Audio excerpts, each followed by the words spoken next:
Hello pong muli mga katambay. Si Kamanong po nagbabalik pong muli sa inyo para po magkomento po dito po sa Tambayang Makabayan. Komento po na inyong lingkod. Siyempre po, magandang araw po.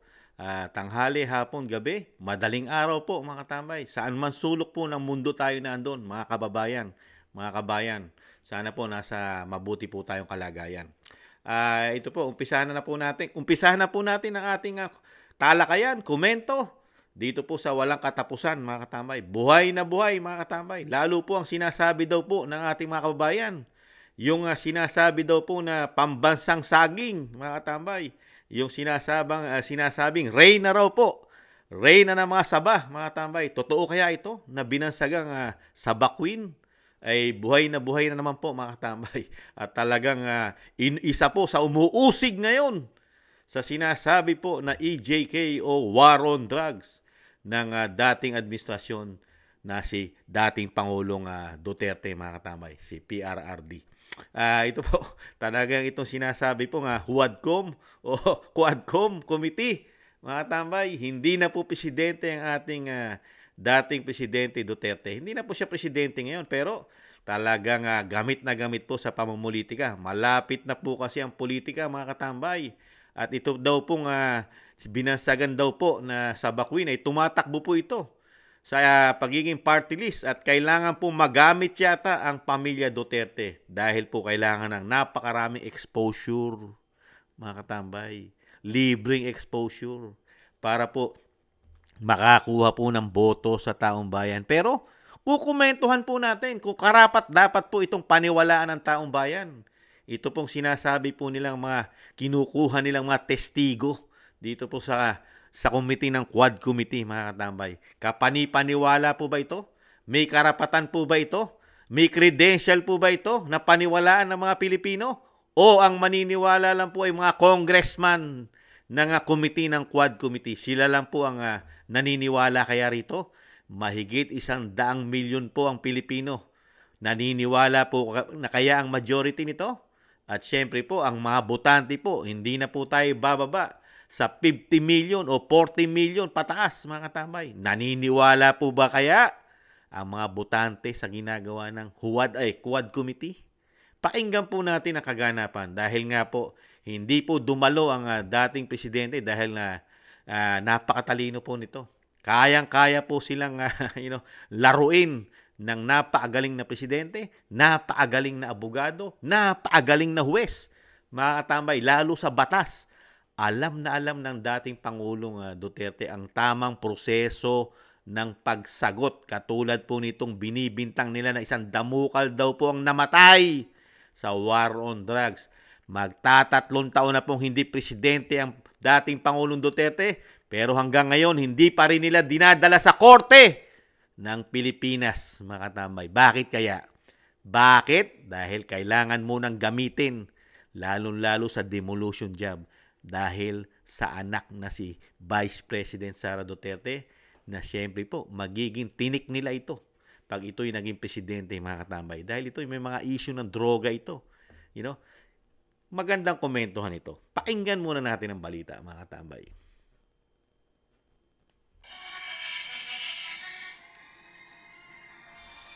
Magandang hapon sa iyo. May motion bang i-cite in contempt In-cite si of dating Pangulong contempt? Rodrigo Duterte Oh, sa man. hindi pagdalo sa pagdinig? Gawin nyo. Gawin nyo na. June, hanggang I-contempt sa nyo mga na. oras na ito, wala pang formal na motion na inihain sa House Quadruple Committee o Quadcom upang patawan ng contempt si dating Pangulong Rodrigo Duterte na hindi nakadalo sa pagdinig. Maganda nga, i-contempt nyo na patawan nyo na contempt sa hindi pagdalo na magkaalaman na, mga katambay, kung sino ang paniniwalaan ng taong bayan. Ito po bang institusyon ng Kamara na napakaraming itinatago sa taong bayan, lalo ang pondo na napakatagal na panahon na itinatago po sa Pilipino ang kanilang pondo, walang public hearing, at ang kanilang sinasabing MOOE, yung kanilang extraordinary expenses na liquidation by certification lang ang kailangan nilang gawin. Napakatindi ng ginawa sa mga Pilipino nito na pagtatago, mga katambay. Isang napakalaki pura yatang pandarambong ito yata, mga katambay. paniniwalaan ng mga Pilipino. Ito mga katambay, nabanggit lang ni Kamanong kasi, kailangan bago mo mapaniwala ang mga Pilipino, may credential ka. Malinis kang politiko. Wala kang tinatago sa taong bayan. Paswelduhin ka ng taong bayan. Bakit yung pera na binibigay sa'yo ng taong bayan? Sekreto. Walang public hearing. Di po ba? Pagpatuloy po natin kay Dilima, mga katambay. Kaugnay ng kaugnay ng umano'y extrajudicial killings o EJK sa anti-drug war ng kanyang administrasyon.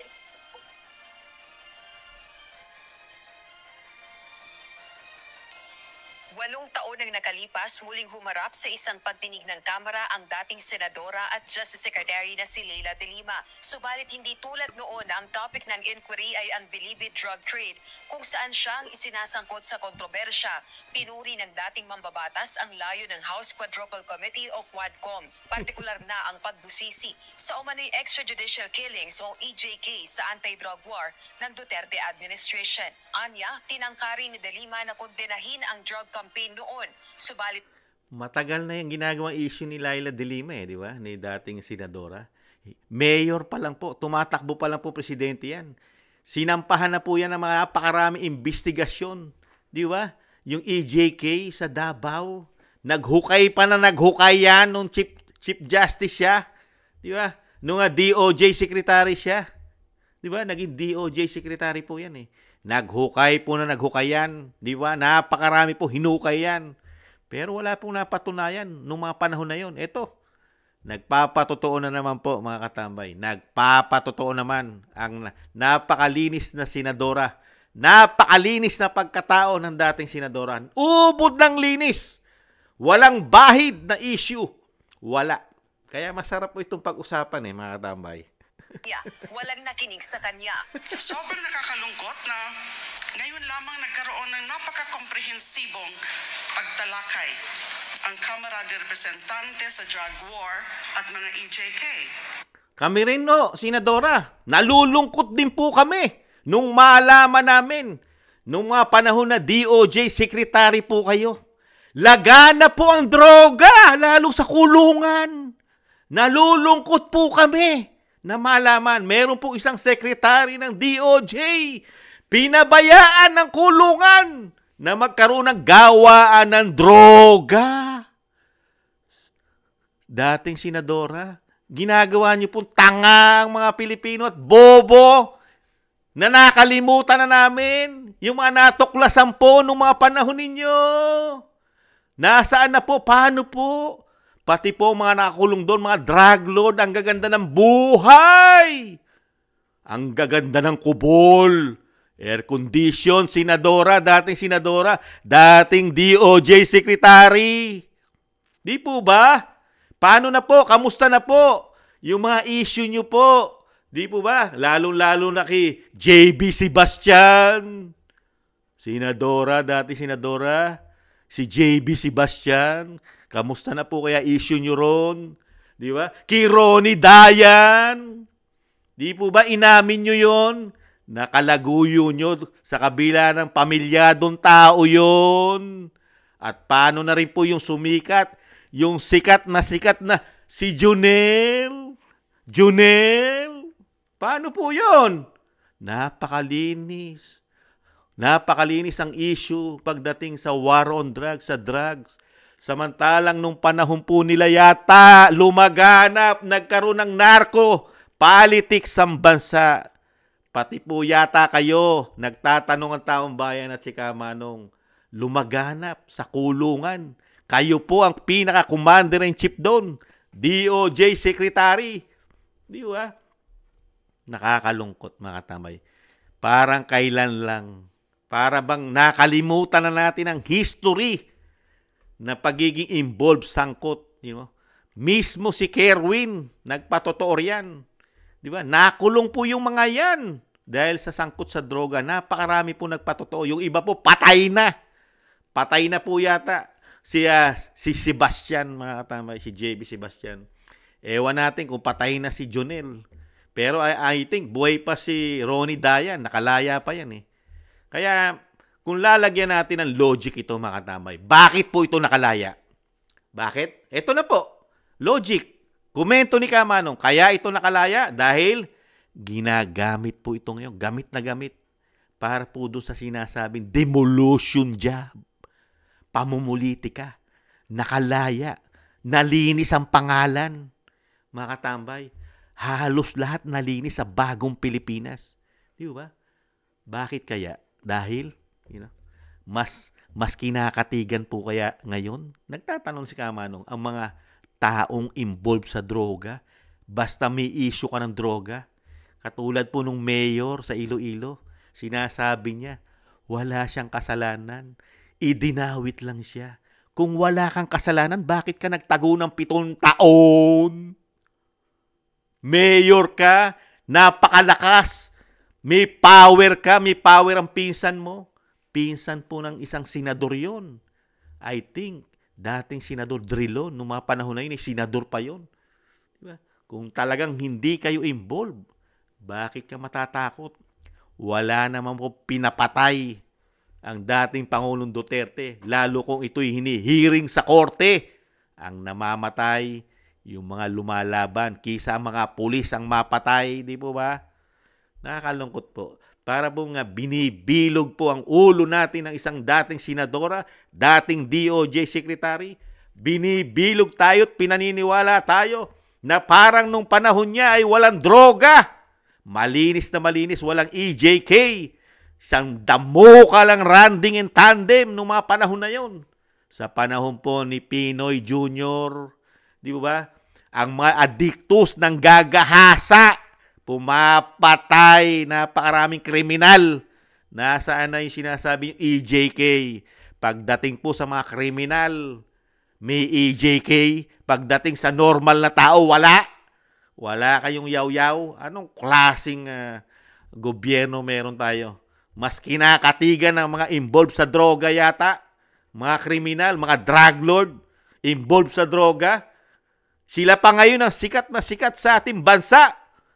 Pero sa ibang bansa, mga tamay, lalo sa Amerika, pag involved ka sa ganyang krimen, never ka nang bigyan ng pagkakataon.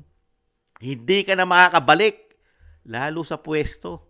Pero sa atin, sumisikat pa pag involved ka sa droga. Pag may issue ka sa droga, nagiging bayani ka pa. Mga tamay, ginagawa ka pang bayani ngayon. Pati po mga drug lord, mga may issue ng pagpatay, may kaso ng pagpatay, nagiging hero. Mga katambay, samantalang yung sumagip, yung gumawa po at tumulong para hindi mapahamak ang buong Pilipino, malulong sa droga, isang Rodrigo Duterte, ang sumagip sa lahi natin na hindi tayo, kunin ng pinagbabawal na gamot, yung bisyo, hindi tayo malulong. Lalo ang ating mga anak, lalo yung mga anak ng mga OFW, malalayo sila. Napakahirap na sitwasyon na nagiging addictus, laganap ang droga. 42,000 mahigit na barangay sa buong Pilipinas. Laganap ang addictus, droga. Ano isipin ng isang OFW kung may anak ka doon? Di ba? Hindi ka mapagkakatulog. Talagang iniisip mo yung pamilya mo. Baka isang araw, addict na rin ang anak mo.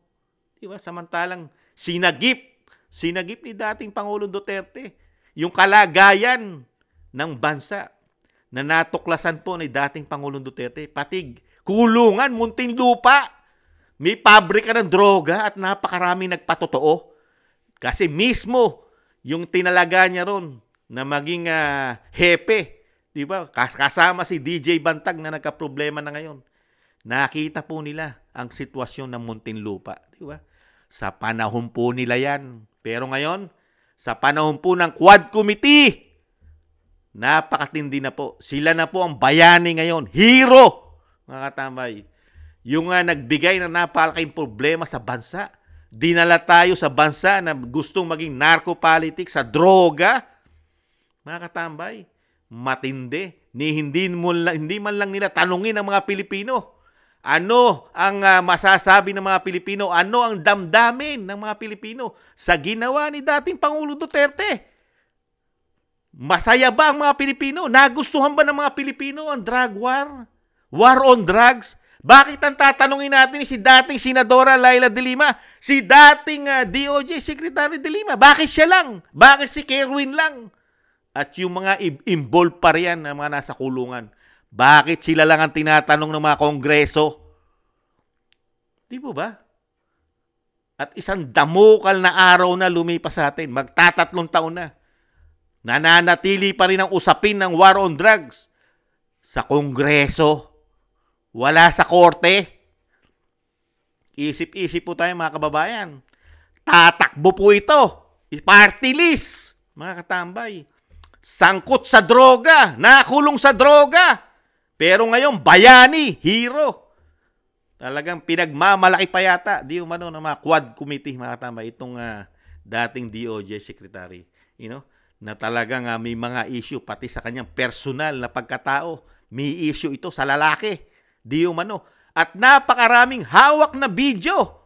May video rin pong hawak si dating Pangulong Duterte. Baka magkahiyaan po kayo dyan. Iniintay nyo pumunta riyan.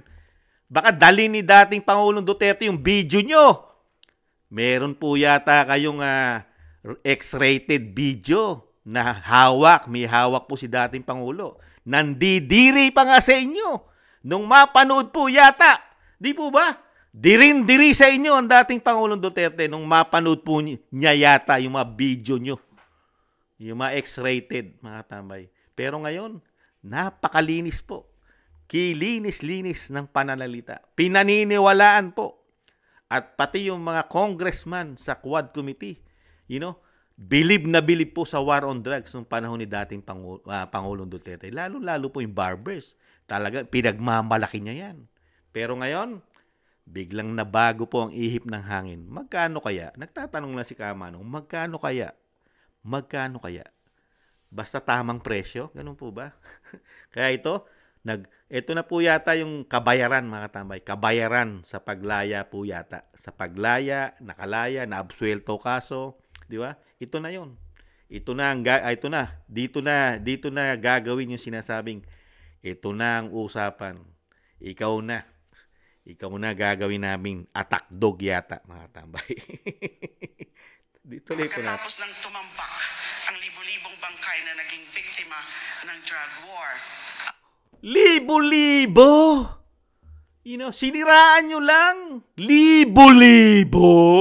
Walang kaso sa korte, libo-libo. Isa kang abogado. Isa kang DOJ Secretary, isa ka ring abogado. Nasaan yung libo-libo, senadora, dating senadora? Dating DOJ Secretary. Nasaan yung libo-libong pinatay? Nasaan? Bakit wala man lang? Wala man lang kayong dinadala sa korte? Leila de Lima, abogado ka? Libo-libo? Di sana nababalitaan namin, libo-libong kaso sa korte. Nada. Yung huling statement mo, pinag-aaralan nyo pa rin. Puro pag-aaral, magtatatlong taon na. Kasi walang ground. Lahat ng ginawa ni dating Pangulong Duterte naaayon sa batas. Batas! Hindi naaayon sa committee ng Quad Committee. Hindi dyan naaayon ang ginawa ni dating Pangulong Duterte. Pagka ang sinunod natin ay naaayon sa Quad Committee, napakaraming kasalanan ni dating Pangulong Duterte. Real talk, mga katambay. Real talk. Inggit na inggit kasi sila sa pamilya Duterte. Dahil nga, kahit hindi magbudmud ng pera, hindi nagpapamigay, hindi nagbabayad di umano ng pera mga Duterte, walang binabayaran GCash, diba? Walang mga isimada vlogger ang mga Duterte. Pero yung pagmamahal ng mga Pilipino, hindi kayang bayaran at hindi nagpapabayad ng mga Pilipino dahil nakita nila yung ginawang trabaho ng isang politiko. Ito pala, meron palang politiko sa ating bansa na akala natin lahat ng politiko sa ating bansa ay politiko, corrupt na politiko. Hindi pala. Nung dumating ang taga Mindanao, di ba? Hindi naman natin sinasabing perpekto ang mga Duterte. Pero nagtatrabaho sila. Hindi sila perpektong tao. Pero sa kabila nun, marami silang nagagawa sa bansa. Hindi katulad itong mga ito. Dinadalang bansa sa kumunoy. Lalo dinadala tayo sa bisyo. Sa bisyo na sumisira sa atin. Sa ating mga anak, mismo sa atin. Gusto yata talaga tayo maging buang na eh. Lahat tayo buang, mga tambay. Ibang klase mga politiko natin. Kaya dapat po talaga gawin eh. Yung sinasabi ni Vice President, dapat magpa-drug test po lahat. At sana manalo si Vice President maging presidente dahil gagawin niyang batas yan eh.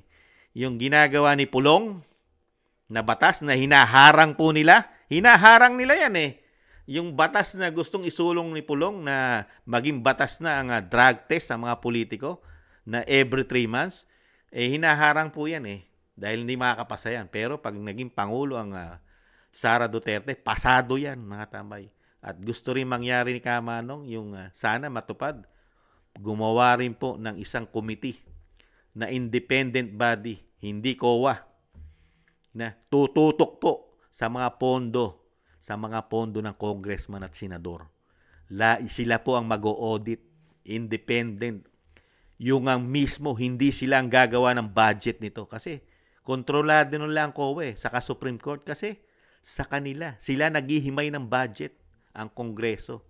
Sana mangyari yan.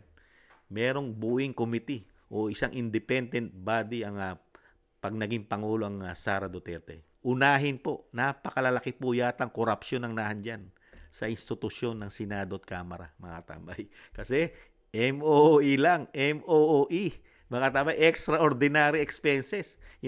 Liquidation by certification lang. Walang public hearing, di ba? Mag-iisip ka eh. Sasabihin mo, wala kang korupsyon dyan. Unbelievable. Sinasabi nga, hindi ka paniniwalaan ni Franz Castro niyan, yung convicted ng child abuse. Sasabihin lang sa inyo, malabo ka pa sa sabaw ng puset. Di ba? Nga po kay Professor Randy David, marahil ang pagdinig na ito ng Kamara ay katumbas na rin ng aming pinapangarap na Truth Commission na hihimay sa mga tunay na pangyayari sa 6 na taon na pagpaslang ng ating sariling gobyerno at kapulisan sa libo-libo nating mga kababayan. Kung sinasabi mo mga tambay, ito talagang komento ni Kamanong, sinungaling. Komento ko lang napakasinungaling. Kasi kung lalagyan mo ng logic na napakaraming krimen, lalo yung sinasabi pagsugpo sa droga, siya nga involved sa droga, hindi siya namatay eh. Di mo ba? Namatay po ba si Kerwin Espinosa, involved sa droga, drug lord? Namatay po ba? Namatay po ba si JB Sebastian sa panahon ni dating Pangulong Duterte? Hindi. Namatay po ba yung mga general na involved sa narcolis? Hindi. Mismong siya involved sa droga. Di po ba? Nakulong. Hindi siya namatay. Tapos sasabihin po sa atin na senadora, napakaraming namatay sa war on drugs. Kasama po kayo sa war on drugs. Buhay kayo. Sino maniniwala sa inyo ngayon? Na araw-araw halos minamamatay. Buhay na buhay ka nga ngayon. At isa kang kritiko ngayon. Di po ba? Ginagawa pong bobo tanga mga Pilipino, mga tambay. Mag-isip-isip po tayo. Paano paniniwalaan ng dating senadora, dating DOJ secretary, na siya involved sa droga? Dahil noong mga panahon niya, laganap ang gawaan ng droga sa Muntinlupa. At nagamit niya daw po, ito di umano, nagamit niya ito dahil nung tumatakbo siya senador. Pinagkunan niya raw po ito di umano ng napakalaking pera para sa paggamit sa pangangampanya. Di ba? Marami po nagpatotoo niya. Kaya nga po nakulong eh. Pero ngayon sa bagong Pilipinas, biglang bumaliktad ang sitwasyon dahil nakita na natin logic eh. Kaya pala bumaliktad para magamit. Magamit ng mga ebidensya kuno para matwist. Sino paniniwalaan mo? Paniniwalaan ba ng mga Pilipino na merong mga credential yan? Kapanipaniwala ba sasabihin ng isang drug lord? Mga sangkot sa pagpatay, mga drag queen, mga sinasabing sabakwin na merong mga issue. Meron pa mga sex issue. Ba't bira? Tapos ngayon, sila yung paniniwalaan ng mga Pilipino. Kalukuhan na lang yun. Di ba? Sa pagdinig, inilatag ni De Lima ang mga natuklasan nito sa investigasyon sa umano'y Davao Death Squad o Oh. DDS nang nakaupo pa siya. O yan, Davao Squad, hindi DDS na sinasabi. Ano po natuklasan niya? Dati siyang DOJ Secretary. Wala nga siya natuklasan dun eh. Well, ginagamit na lang niya to para media mileage.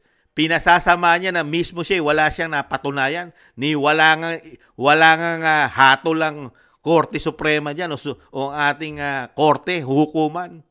Mga tambay, puro yaw-yaw lang ito. Ngak-ngak pag nakaharap sa microphone at pinakikinggan ng mainstream media. Doon lang po gumagaling ang investigasyon nito.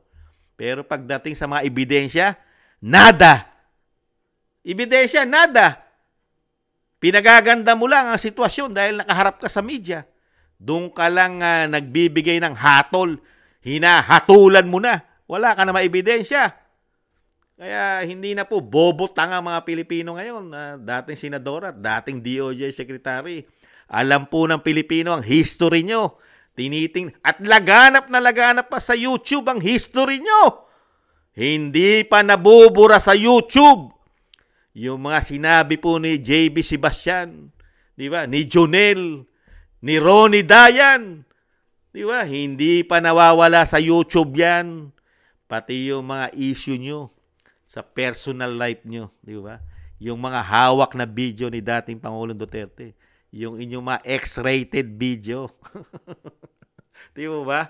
Kaya, ito po, pagka ito pinuntahan ni dating Pangulong Duterte, nako po, mapapahiya ito. Maraming mapapahiyang mga congressman dito. Lalo itong sinasabi nila nagpapatotoo ngayon, witness kuno. Lulubog sa upuan ito sa kahihiyan. Kasi mababalik na naman yung issue niya eh. Nakakalimutan na sana ng mga Pilipino. Abay, binabalik mo na naman. Ang mangyayari niyan, nagtuturo ka turo ka ng turo. Yung dalawang daliri mo itinuturo mo kay dating Pangulong Duterte, pero yung tatlo nakaturo sa'yo. Dating senadora nakaturo sa'yo tatlo. Paano yung pagbalik ng tatlo? Mas marami sa dalawa yon. Delikado ka ron. Maraming hawak na issue sa'yo ang dating Pangulong Duterte. Maghintay-hintay ka lang.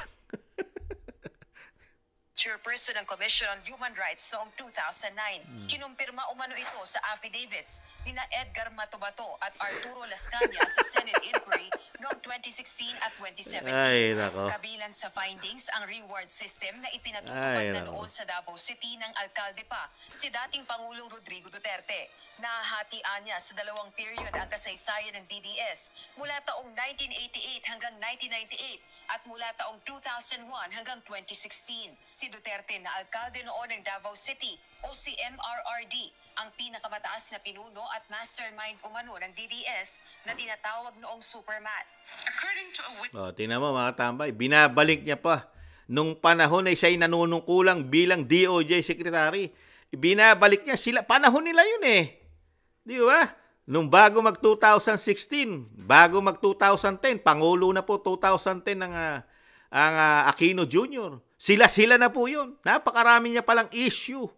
At sinasabi pong bintang sa dating Pangulong Duterte. Pero ni isa, wala po yata silang ikinaso o ipinanalo. Mga tambay, kung meron mang kaso. Unbelievable. Ngayon, ginagawa po ngayong issue, paninira. Mga tambay, ginagawa po kasi tanga ang mga Pilipino. Tanga na lang po maniniwala rito eh. Siguro, yung mga talagang hindi po maalam sa politika, hindi maalam sa nangyayari po sa ating bansa, mapapaniwala nito. Lalo po yung mga nasa mainstream media. Di ba? Dahil hindi po naman nasasakop pa ang ating bansa ng internet, lalo sa malalayong probinsya. At umaasa lang po sa mainstream media at mga karadyuhan natin sa mga radio station. Yan. Mapapaniwala po nila yan. Dahil doon lang po sila nakakasagap ng mga information na nangyayari sa ating bansa. Pero, pagdating sa social media, Junel, JB, di ba? Ronnie, di ba mga tambay? in the 2009 CHR investigation, During the first period of the DDS from 1988 to 2000, Tagal na. the assassins were paid 15,000 for every victim. 15,000? Oh, man. 5,000 goes to the police handler and 10,000 to the assassins, who at the time Dami-dami na binasa na mga talagang ginawang kasamaan ng dating Pangulong Duterte. Ni wala tayong nabalitaan dito sa mga pinagsasabi niya na nanalo o ipinanalo nila kaso.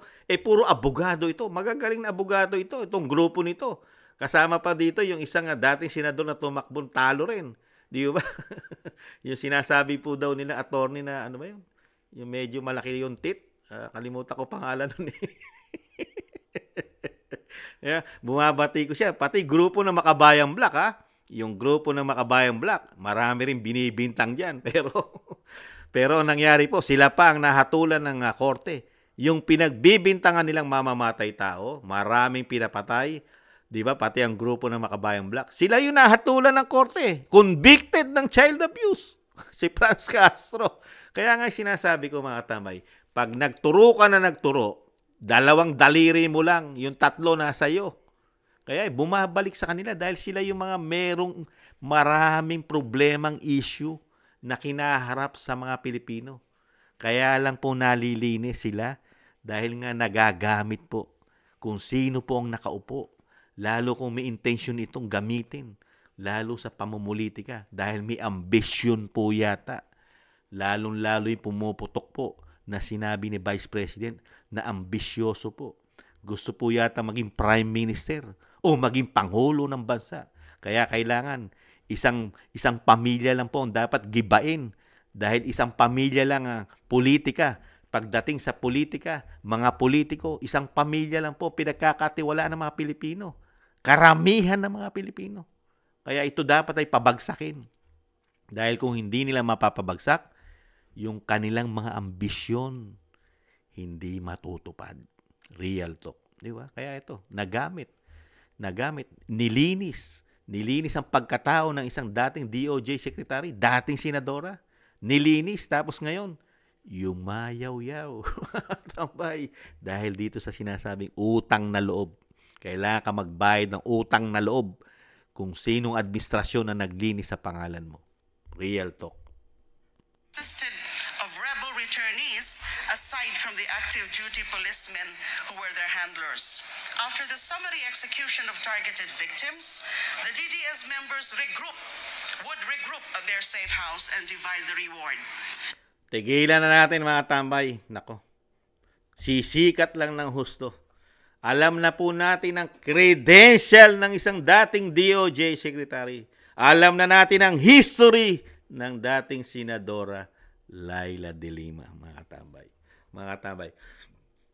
Kung nanalo lang po o meron Duterte o kaalyado ng mga Duterte nanalong presidente, dire-diretso na po ang conviction nito. Komento ni Kamanong.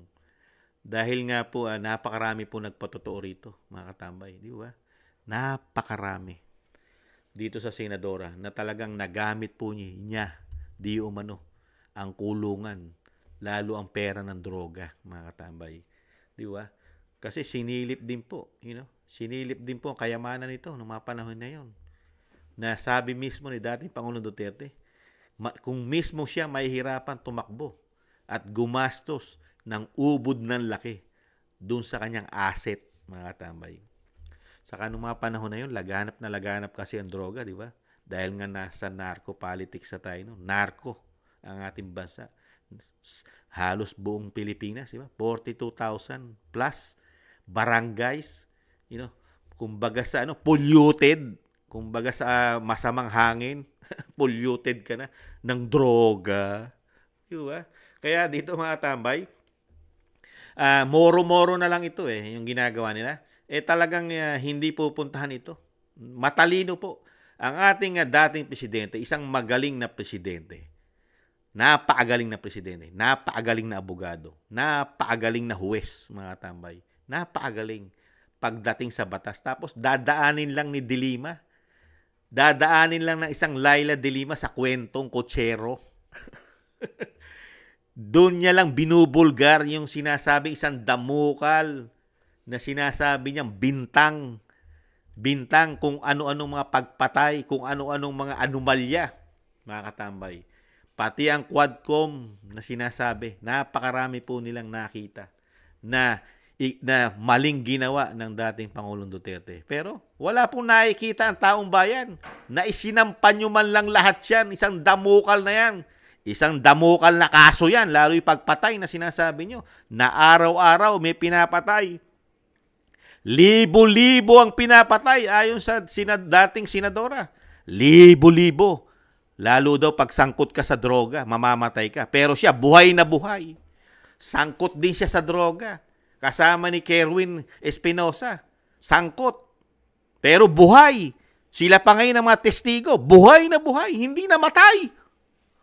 Kaya paano mong paniniwalaan itong dalawang ito o marami pa sila na nagpatotoo? Paano paniniwalaan?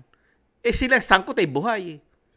Sila yung pinagbibintang ang mga drug lord, drug queen. Di umano. Diba?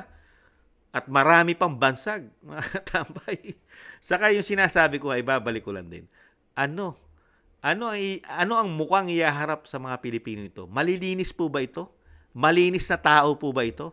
Wala po bang bahid, anomalya ang mga taong ito? Katulad nung sinasabing si Kerwin, ano po ang pagkatao nito? Ginawa pong negosyo, droga sa kanilang probinsya. Di po ba? Tapos ang senadora, ano po ang kalinisan nito? Ano ang ipagmamalaki nito sa taong bayan para masabing totoo lahat ang sinasabi niya? Mismo nga siya.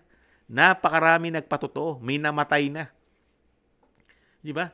Tapos may issue pa siya personal sa kanyang pagkatao. Pati doon sa kulungan, nagagamit niya di umano yung mga tao ron. Nakakulong na, nagiging boyfriend pa yata, mga tamay. Kasi yung JB, nakakulong yun. Drug lord po yun.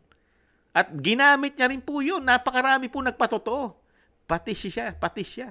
Naikihalubilo ron sa loob mga high-profile mga drug lord. Nagko-concert pa siya ron, di umano, mga tambay. Nakikiparty pa, mga tambay, di umano, mga tambay. Pati ang kanyang driver, bodyguard, naging kalaguyo po yata. At yung isa pang bodyguard niya na si Jonel. Tambay. Di mo ba? Tapos ito ngayon, aaraw-arawin na po tayo nito, mga tambay, para lang talagang mapasama ang mga Duterte, lalo ang dating Pangulong Duterte. Napakarami na po nila. Dito na lang po nagtatagal ngayon di ba? Napakarami na issue di ba? Lalo sa China. Dati, di ba? Saan nila dinala? Di ba? Dinala nila. Saan? Sa gentleman agreement. Tuta ng China. Di ba? Napakatagal din pinag-usapan yon. Pero, wala na. Hindi kasi kinagat ng tao Dahil mismo yung mga mangingisda, ano sabi ng mangingisda doon? Na nangingisda sa West Philippine Sea. Ano sabi? Mas payapa sila. Mas masaya ang buhay nila noong panahon ni dating Pangulong Duterte. Saan po sila nagkaproblema? Sa bagong Pilipinas nila. Doon po nagkandaleche-leche at minamamatay pa ngayon sa kanila. Di tapos. Tapos ang investigasyon nila ron. Ngayon, tinutukan naman nila. Ano pa? Marami sila tinutukan Pogo! Sinasangkot sa Pogo. Mga tama yan. Kasama sa Pogo yan Samantalang hindi na presidente ito. Magtatatlong taon na po ang bagong Pilipinas. Pogo. Sila na po ang nanunungkulan. Sila na po ang umahawak ng mga Pogo kung anumang mga business na casino na yan. At sa totoo lang, nagamit din naman ng mga Pilipino yan. Yang Pogo, nagamit sa maayos na pamamaraan ng kinikita yan dahil nagamit pong tulong yan nung pandemya. Real talk. Kung hindi rin nakatulong ang mga pondo niyan, mga tax niyan, nagbubuwis yan, nagamit po sa pandemya yan, walang trabaho ang mga Pilipino. Hindi nagpapangsyon ng gobyerno. 2 taon mahigit. Baldado ang gobyerno mga Pilipino. Di ba? Kung hindi naging magaling na presidente, ang ating presidente, baka pati itong mga nagsasalita na ito, todas. Kung ang presidente lang natin ngayon ay sinasabing weak leader, walang pakialam, baka maraming namatay na politiko. Maraming namatay nung pandemya. Kaya lang, napakagaling na presidente. Isinalba niya ang mga Pilipino na hindi magkaubos ang lahi ng Pilipino. Di ba? Binanggit lang po ni Kamanong. Kasi may figure yan eh.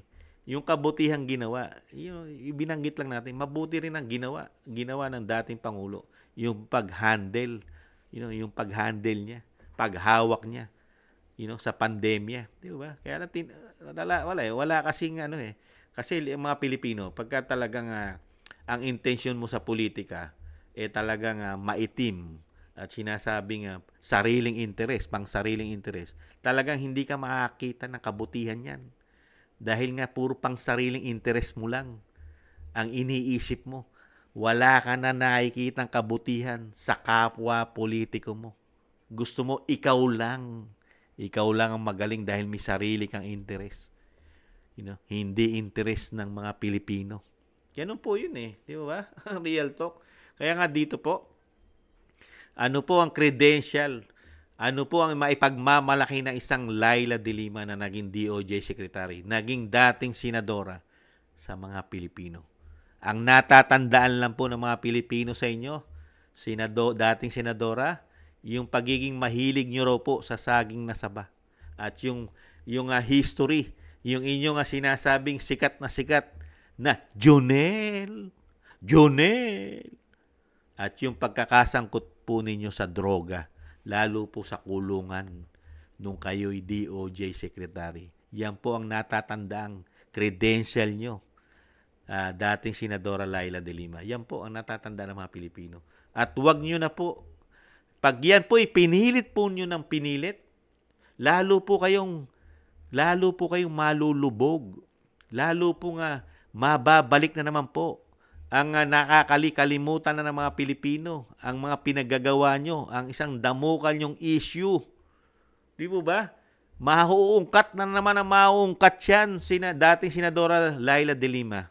Yung mga issue nyo, lalo yung mga video na lumabas na may hawak at napanood pa ni dating Pangulong Duterte. Kaya nga sukang-suka siya, nasusuka raw siya at nalalaswaan. Dating senadora. Kaya, lalo lang po kayong malulubog sa kumunoy pagka ganyan. At maaalala ng mga Pilipino muli ang mga ginawa nyo po noong mga panahon ninyo.